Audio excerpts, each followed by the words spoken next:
Hey guys, welcome to Boxing Squared for boxing news and views from around the internet.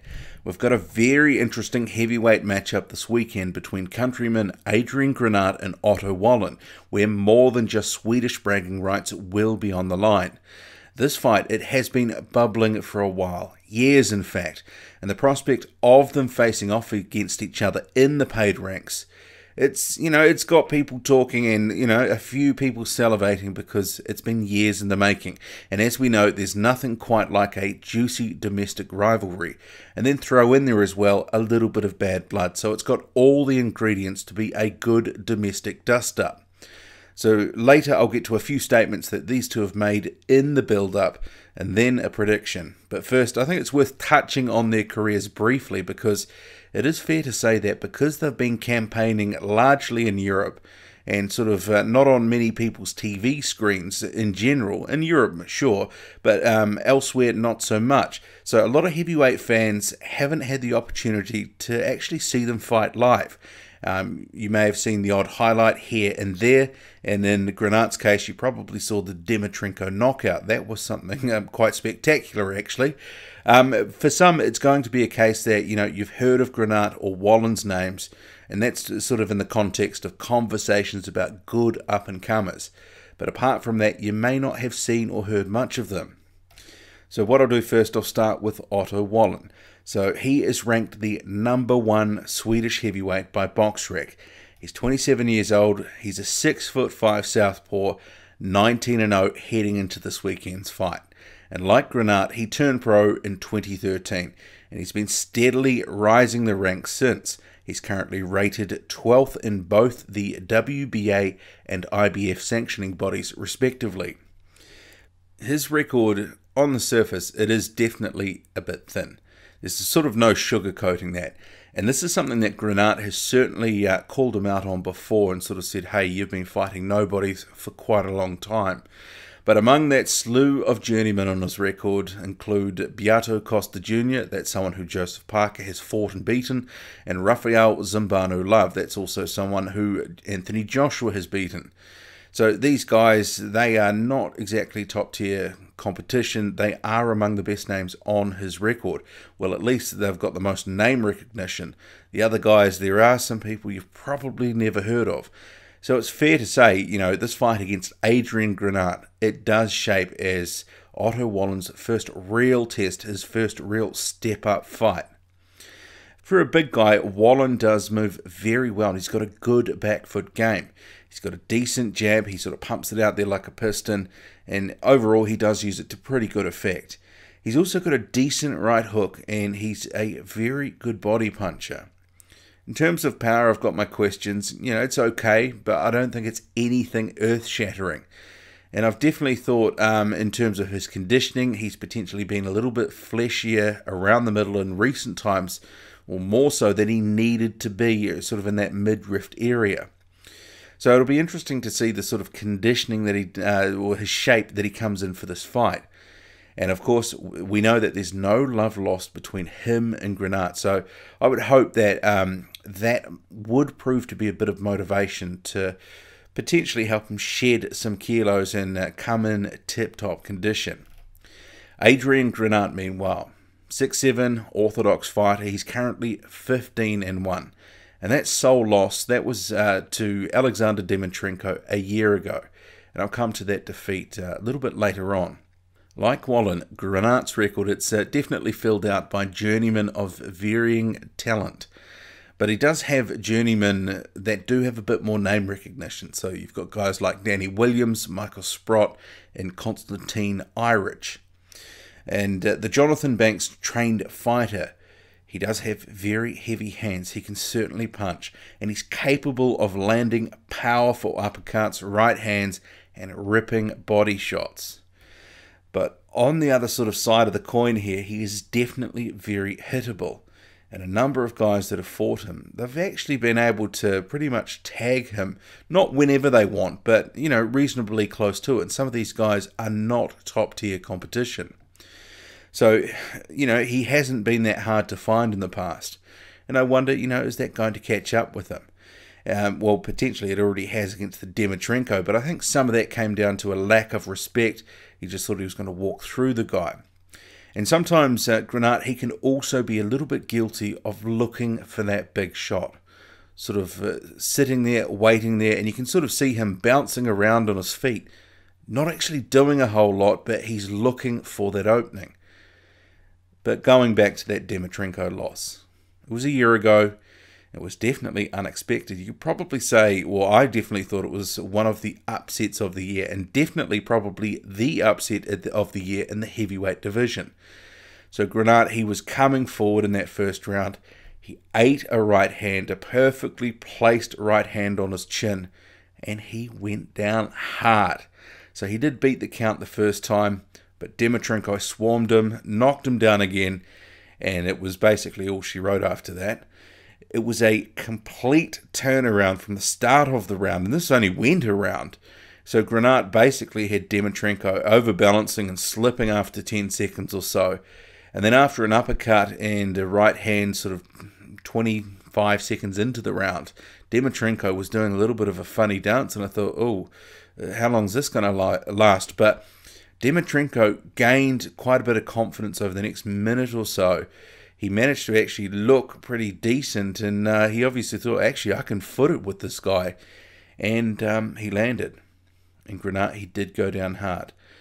So I think it's fair to say, though, that Granat is perhaps best known now for his loss to Dimitrenko, because that was some pretty unexpected stuff. And that, you know, it's a situation that he'll want to rectify and look to change in Wallin's hometown of Sundsvall, where the fight is taking place this weekend. A press release did come out this week from promoters at Team Sauerland, which quotes a Swedish boxing expert, Olof Johansson, saying, "I expect history to be written here in Sundsvall. I have a feeling that this is going to turn into a classic clash and a fight for the ages. It's a big sports rivalry as you could ever hope to see, two of the best fighters of their generation going head to head. It's not something that happens very often in this country." So the release goes on to say, Johansson believes it's the differences between the two men's fighting styles and personalities that turns this rivalry into such a fascinating contest, saying it's a case of opposites colliding. Adrian and Otto are two very different fighters, both very good at what they do, but truly unalike in boxing styles and personalities. A solid puncher versus a technician, an outspoken, loud and somewhat arrogant lad against a more laid-back, softly spoken opponent. A southerner versus a northerner. A bit of a bad boy against a good guy. It's going to be dynamite. So Johansson, he says, the winner of this fight can go on to challenge for the world heavyweight crown. But as always with the big fellows, it takes good people behind them to steer the ship the right way.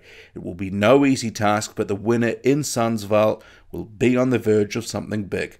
The European title for sure, and beyond that, the sky is the limit. There's no easy way forward, but the opportunities will be absolute. Can a world title shot be reached? Why not? Can it be won? That's the big question. It all depends on the road and their journey, but once they are there, who's to say? Okay, so in the build-up, Granat said this of Wallin. "I don't like him. Boxing is supposed to be entertainment, but he's not entertaining.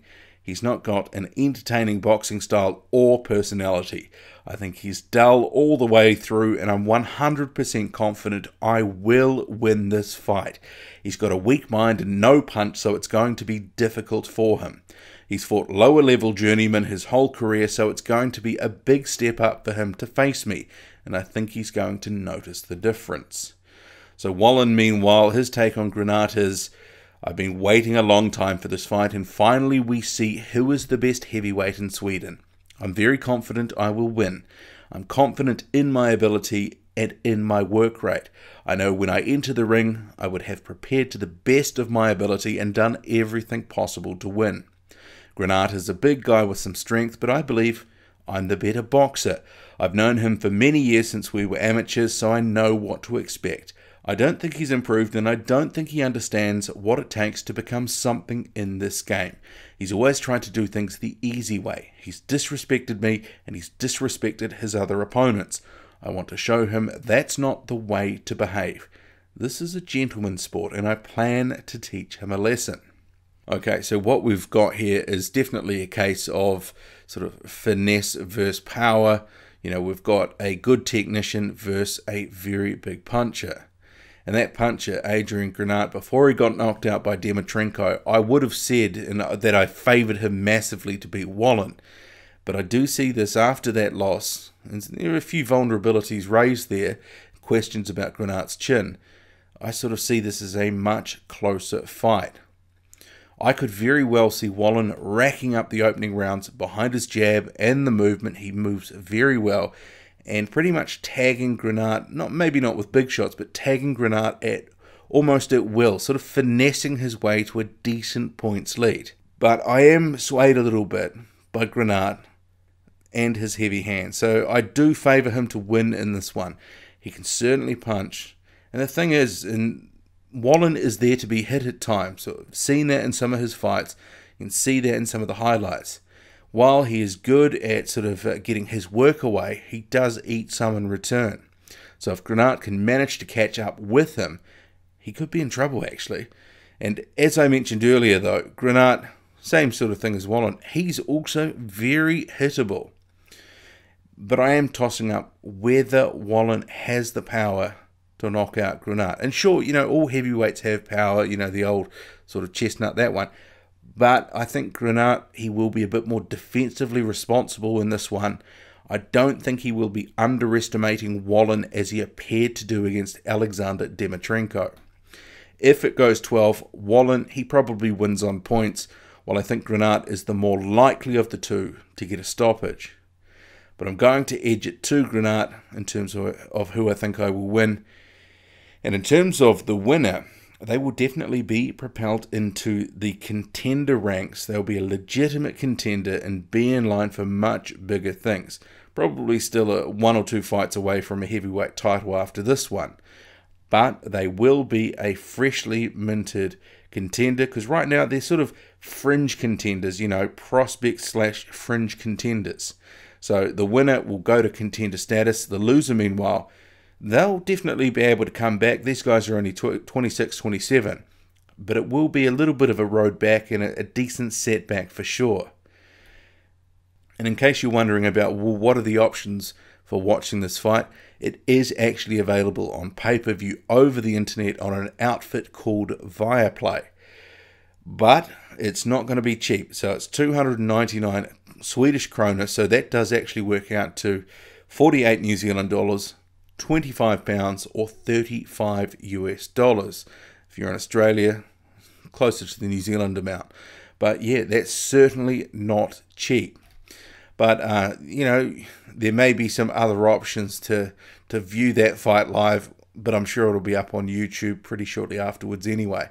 But it should be a good fight. What do you make of it all? Drop a comment loud and often, hit like, hit subscribe, follow me on Twitter, boxing_squared. I'm out.